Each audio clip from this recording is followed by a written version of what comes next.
비 오는데도 여기까지 이렇게 오시느라고 참 수고 많이, 기도 많이 했습니다, 제가. 오시다가 괜히 비 때문에 시험 들지 않다고. 자, 우리 앞뒤 차고 함께 인사 나누겠습니다. 주님의 교회 잘 세우십시오. 오늘도 계속해서 네 번째 특강, 처치 플랜터를 세우는 교회에 대해서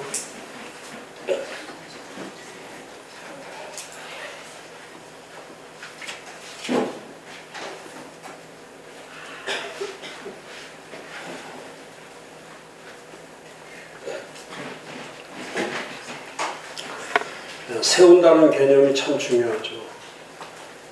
일하는 것도 중요하지만 사역하고 일하는 것도 중요하지만 일하는 목적이 무엇인가, 또 사역하는 목적이 무엇인가, 또 교회가 하는 일이 무엇인가 했을 때 단순히 일을 많이 하느냐, 또 사역을 많이 하느냐, 이런 것보다 중요한 것은 이런 사역이나 일을 통해서 무엇이 세워져 가는가, 무엇이 세워져 가는가. 그러려면은 당연히 바뀌어야 될 것이 제일 큰 게 교회를 보는 시야죠. 시야, 어떤 관점, 또 그 교회를 보는 렌즈. 그러니까 교회를 잘못 보면 이탈할 뿐만 아니라 크게 탈선될 수밖에 없는 거죠. 교회를 잘못 보면 크게 탈선될 수밖에 없는 거예요. 그래서 교회를 교회 되게 하라. 마르틴 루터가 말할 때 비더 처치, 레더 처치, 레더 처치, 비더 처치. 교회로 교회 되게 해라. 그러니까 교회를 통해서 자꾸 다른 걸 하려고 하지 말고 교회는 교회를 세우는 거에 전념해야죠. 그러니까 목사님들이 교회를 세워놓고 하는 일은 교회와 전혀 관계없는 일들을 하는 경우들이 수없이 많죠. 그래서 이름은 교회인데 그 교회 안에 들어가서 보면은 교회가 전혀 아닌 거. 요즘 제가 걱정하는 게 그런 교회죠. 이 팬덤 처치라고 하는 하나의 유행처럼 만들어지는, 사람들은 많이 몰려오는데, 교회는 교회답게 세워지지 않는 거. 제가 지난 작년에도 그런 얘기 했잖아요. 한국에서 열리는 로잔대회가 얼마나 중요한 겁니까? 그런데 지금 로잔대회는 그야말로 소수의 카르텔에 의해서, 소수 카르텔에 의해서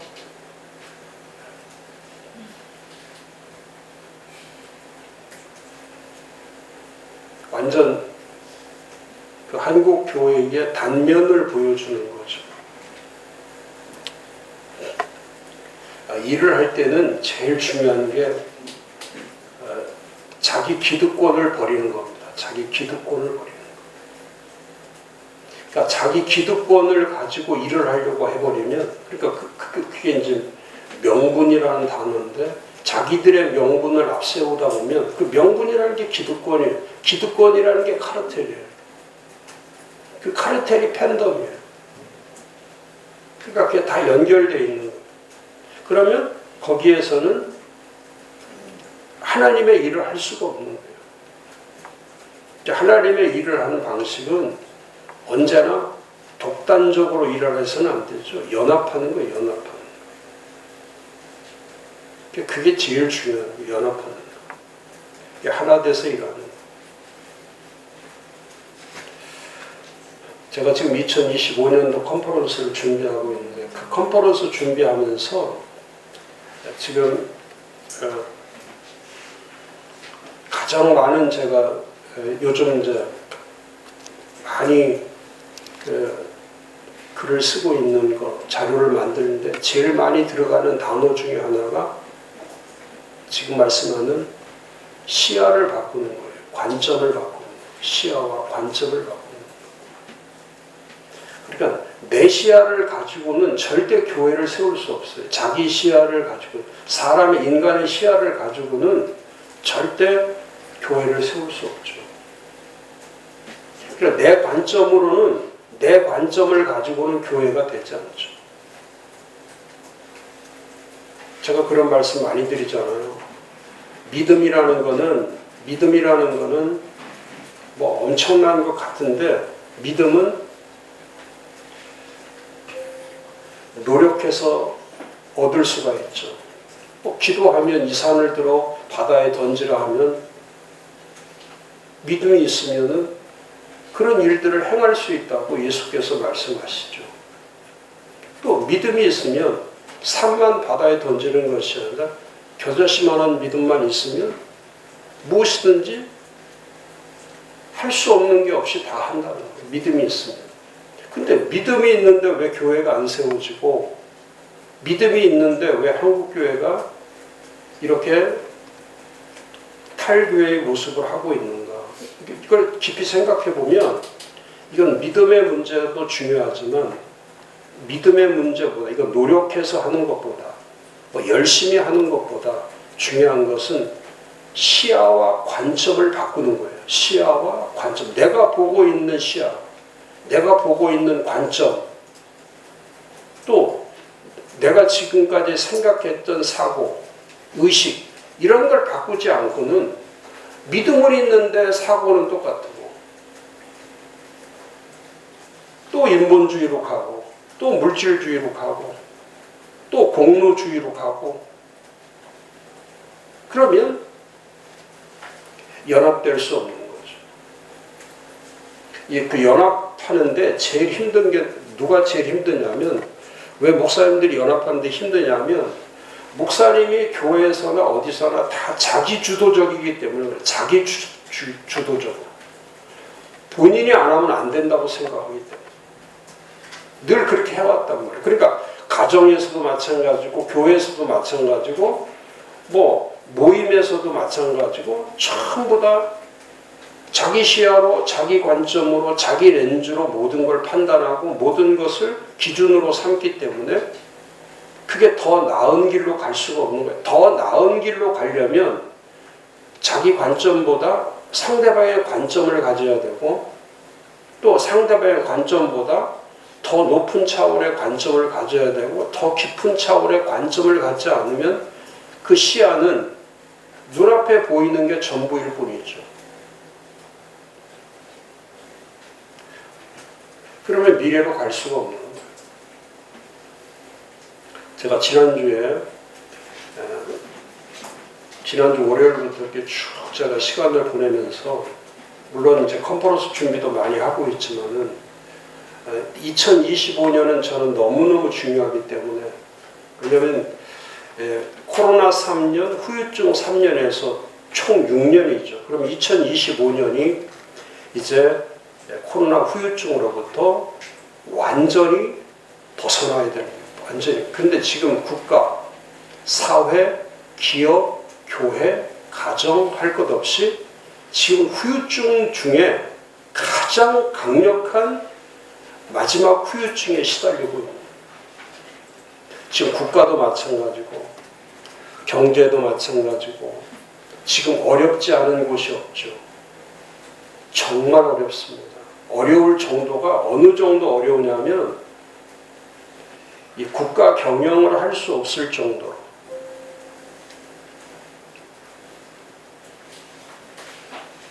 또 기업하는 분들도 마찬가지죠.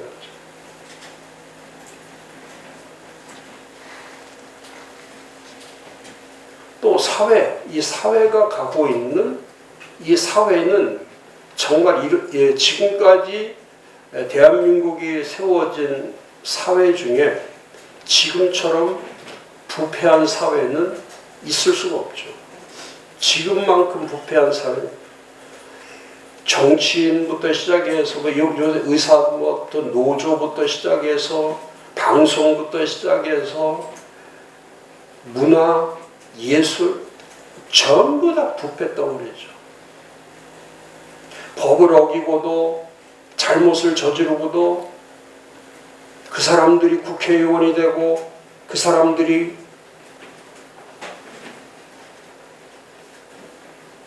의사가 되고 판사가 되고 검사가 되고 법이 없죠.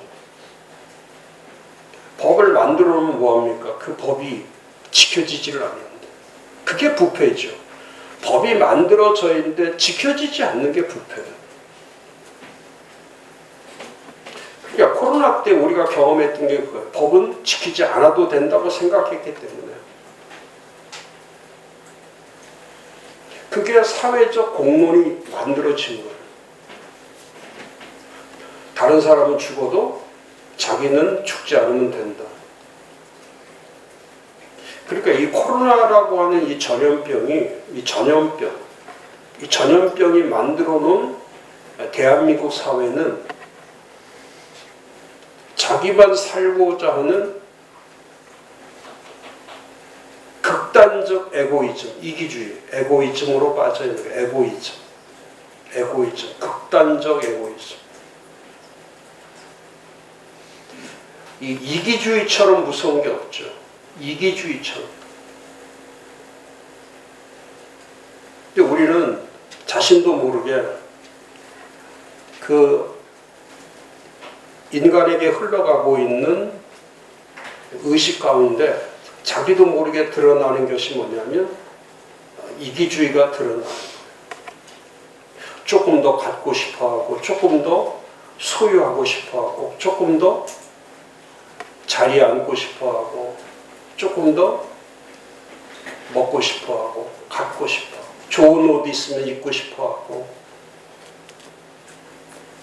또 좋은 화장품 있으면 그거 쓰고 싶어하고 뭐 늙지 않는다 그러면 그 화장품 다 쓰죠. 좋은 음식이다 하면 그거 다 사서 먹죠.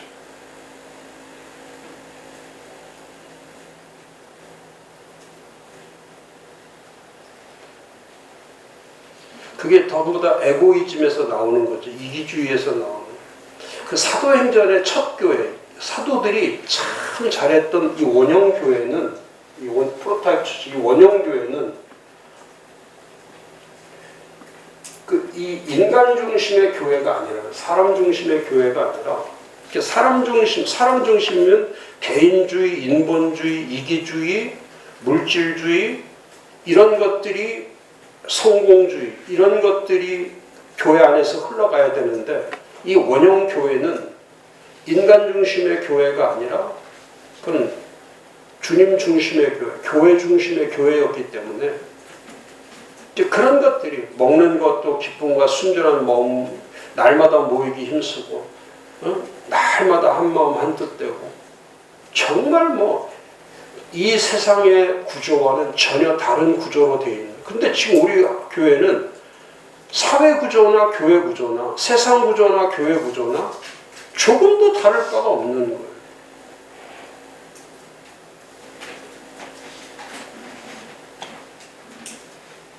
제가 지난 한 주 동안은 그 세덴 교회하고 시간을 많이 보냈는데 제가 2달 전에 그런 목회를 어떻게 해야 됩니까? 뭐 해야 됩니까? 그래서 제가 그때 했던 말이 그 말을 한 거예요.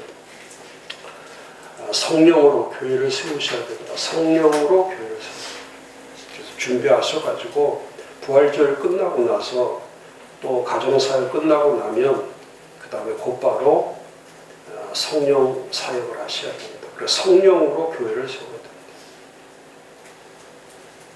그랬더니 이제 그동안 준비해서 우리하고 똑같이 우리는 이제 성충오일을 한 것처럼 거기도 성령 축제 밤기도회를 한 거예요. 성령 축제 밤기도.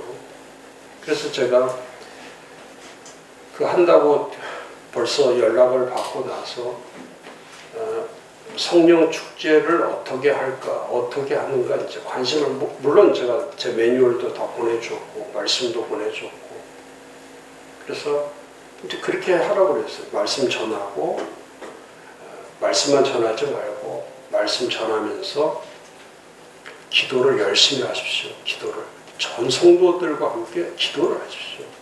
말씀 전하고 기도하고 또 찬양하고 기도하고 하면서 그 성령의 인도는 진정성에 있는 겁니다. 제가 그래서 성령이 인도하시는 기도는 막 초능력이 나타나고 기적이 일어나고 능력이 나타나고 막 큰 변화가 있고 그게 아니고 성령의 인도는 진리 가운데 인도하시는 거예요. 진리로 가게 되어 있는 거예요. 정말 그 진리에 대한 진정성이 나오는 거예요. 말씀을 전할 때 진리에 대한 진정성.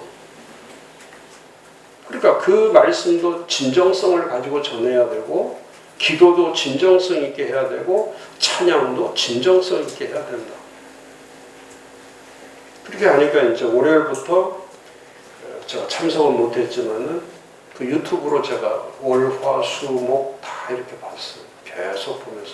그래서 화요일날 갈까 제가 생각하다가 또 제가 가면 또 부담될 것 같아서 또 수요일도 부담될 것 같아서 목요일도 부담될 것 같아서 한편으로는 응원도 하고 한편으로는 위로도 주고 싶지만은 이제 부담이 될 것 같아서 그러면 금요일날 마지막 끝날 때 가자.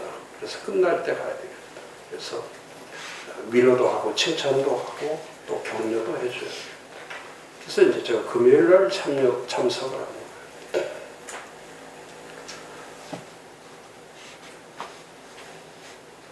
원래 이제 토요일날 3시에 저하고 약속이 이미 돼 있고 후반기 목회 계획하고 내년도 컨퍼런스 준비하는 것 때문에 이미 약속이 돼 있고 약속되기 전에 토요일날도 볼 수 있지만은 그래도 이런 기도회 할 때 밤기도라고 하는 제가 이제 작밤을 할 때도 그런 마음을 가졌지만은 지금 한국에 10대 안에 드는 대형 교회들 슈퍼 메가 처치들 제가 그런 얘기도 했지만은 10대 안에 드는 교회들 중에서 밤에 기도하는 교회라는 그 말씀을 들어본 적이 있냐? 없다. 그래서 이 밤기도를 할 때에 이 밤기도에 진짜 담임 목사가 말씀도 준비하고 기도도 준비하고 찬양도 잘 준비해서 함께 한다고 하는 이런 시간을 보낸다는 것은 한국 교회 주는 이 체인 리액션 이 체인 리액션이라는 게 연쇄 반응이잖아요. 연쇄 반응.